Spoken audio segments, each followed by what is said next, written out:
Well, we gather here just 10 miles away from the U.S. Capitol, but I must say the vibes at CPAC are very different.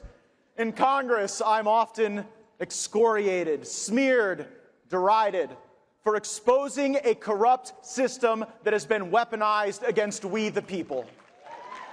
I've made it a living hell for the swamp rats, and many of them are retiring now. In fact, CNN just ran an article blaming me for their departures.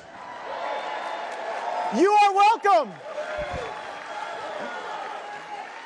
Truth is, we can't save the nation with the current Republican team.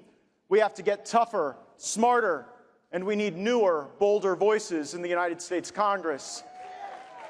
So if you're out there campaigning and running as a Paul Ryan or Kevin McCarthy Republican, my message to you is this: they don't work here anymore.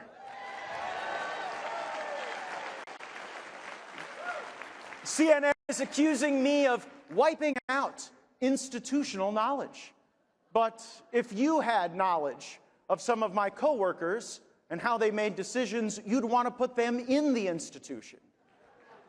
The next phase of our plan is to replace the droves of retiring members with America First patriots.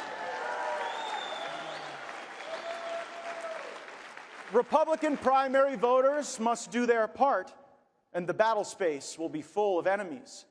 Mike Pence just announced that he's building a $20 million fund to combat America's embrace of populism. And it's no surprise to me that Mike Pence is against populism. He was never particularly popular. People say I'm divisive, but this is the guy raising Republican money to weaken MAGA Republicans. And the media isn't on our side either. The Matt Gaetz chaos agenda. That was the headline from the liberal New Yorker magazine. I must not know what chaos is. Open borders, $34 trillion in debt, $2.5 trillion annual national deficits. Your government might label you a domestic violent extremist if you buy guns or Bibles or, heaven forbid, show up at a school board meeting or attend Mass too often. This sounds a hell of a lot more like chaos to me, because your chaos doesn't matter to a lot of the folks working 10 miles from here. Interest rates on credit cards and car loans are skyrocketing. Home ownership, the central thesis of the American dream to our parents and grandparents, is now a mirage to the millennials. They say inflation is down, but prices are still up. I never thought I'd live to the day where I'd spend $11 on a bag of carrots. Chaos for lawmakers is having to write budgets and take tough votes. The chaos they are willing to inflict on your life is changing things for the worse. I actually want orderly things like budgets that balance, single-subject spending bills, term limits, block grant Medicaid, drill for oil, export liquefied natural gas to anyone willing to buy it in dollars, demand that, I don't know, if the government wants to spy on Americans, they should have to get a warrant, and we should secure the southern border. Does that sound like chaos? Or the orderly administration of this country that you deserve? Now, Democrats, they believed in these things some point between 20 years and like 20 minutes ago. Now, they are the party of forever wars abroad, high prices, low tea, and reverse racism here at home. And by the way, speaking of racism, if it is not racist to ask for an ID for a hunting license or a fishing license, then it is not racist to ask for an ID to vote in any election in any jurisdiction in a free country, the United States of America.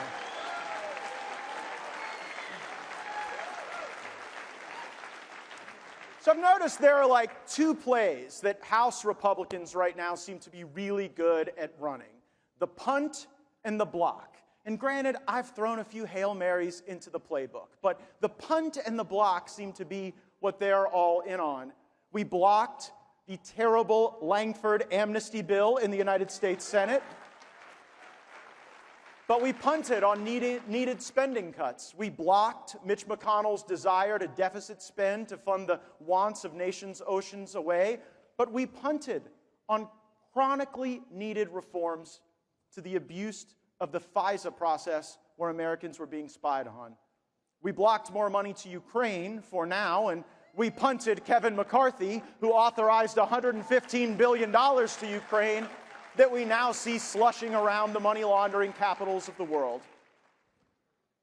We shouldn't have any foreign aid to any other country without corresponding cuts to our own bloated federal budget. If you want to send aid to Israel, fine. Pay for it by defunding the United Nations. I want the UN to be zeroed out in our budget. The U.S. should be out of the UN, and the UN should be out of the U.S.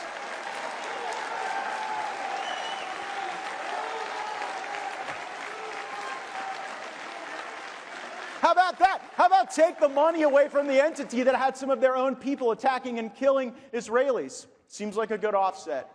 I know we've heard a lot about Alexei Navalny's death recently. Tragic. You should be allowed to oppose the ruling party in your country without risk of poison or prison or death.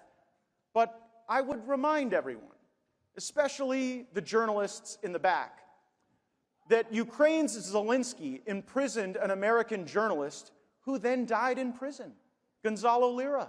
Not only that, but Zelensky supports outlawing an entire religion, the Ukrainian Orthodox Church. And he just canceled Ukraine's presidential elections. Now, call me old-fashioned, but I actually prefer democracies that hold elections. To be clear, Putin is no friend of ours. He partners with adversaries like Iran and is opposed to America's interest. But realism in our foreign policy means being clear-eyed. It is being anti-war, not anti-American. My goals are clearly defined. Can the neoconservative followers of John Bolton and Liz Cheney and Nikki Haley say the same? And what's really left unsaid in this Ukraine aid debate is that Europe's fecklessness is a direct result of them becoming national security welfare queens, largely at your expense. Our European allies, which consist of some very wealthy nations, underspend on their own defense because they dupe you into paying for much of it. Spain spends less on its military than we do on the Department of Interior. France spends less money on their military than we do on the Department of Labor. I think they're allergic to labor in France. With friends like these, do we really need to be searching behind every sand dune or in every Central Asian cave for more enemies? We went straight from a welfare program for Afghan poppy farmers to this. America is not the world's police force, and we are not the world's piggy bank. It is not sustainable. It doesn't make us stronger to borrow money from China to give to another country. We are saddling future generations with so much debt, all while becoming weaker at our core. Now, Democrats want us to believe that Joe Biden can still be commander-in-chief in 2029. I'm opening the 2024 vintage of this wine, and I don't think it's going to get better with age. Joe Biden isn't getting sharper or stronger or smarter. He is getting older, weaker, and less equipped to lead. Trusting Joe Biden for 4 more years in the Oval Office is like trusting Dominion to count your votes. It's a risky bet.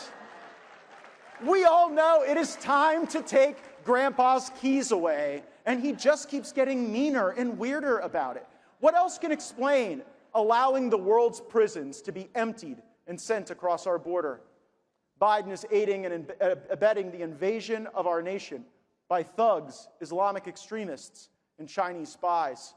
Think about these: a porous border, an unending stream of money supporting a forever war. These are grave, but man, are there simple solutions, like not sending billions of dollars to corrupt countries and finishing the wall and endeavoring upon the largest deportation effort in American history.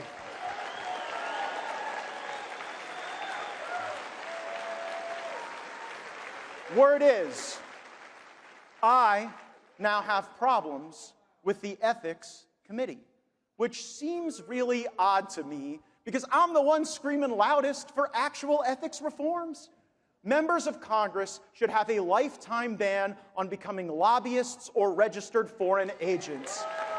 We should make it impermissible and disallowed by rule for anyone to accept a campaign donation from a lobbyist or a special interest PAC. Their sole purpose is to buy votes. And for the same reason you don't let the umpire bet on the game, members of Congress should not be allowed to trade individual stocks. How about the Ethics Committee take up those reforms? Now, the Republican ethics chairman, Michael Gaetz, not only voted for the January 6th commission, he has become a brilliant stock trader while in office. And I admire the obvious genius. He knew exactly the right time to buy online gambling stocks.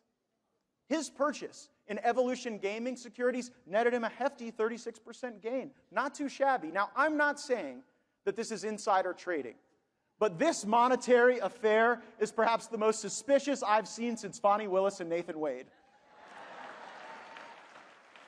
So fire your financial advisor. Just follow the Quiver quantitative account on X. You could have been on the ride up with Republican Michael Gaetz on gambling stocks. You could have made millions like Nancy Pelosi did on NVIDIA. Or maybe you'll get a big return on a Raytheon purchase with Armed Services member and Oklahoma Senator Markwayne Mullin. You see, when I offer these critiques that include the conduct of some fellow Republicans, I catch a lot of heat.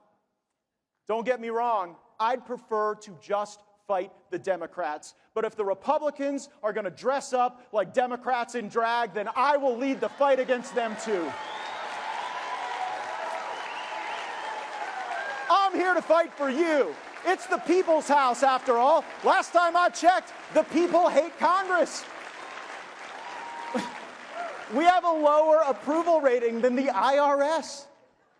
So I don't give a rip if they boo me on the floor, if they hate me and their corrupt little souls, and they can even try to expel me on bullshit if they want. But this is a movement that the Uniparty cannot kill. They're trying with President Trump, and even the MSNBC resistance libs admit that he grows stronger by the day.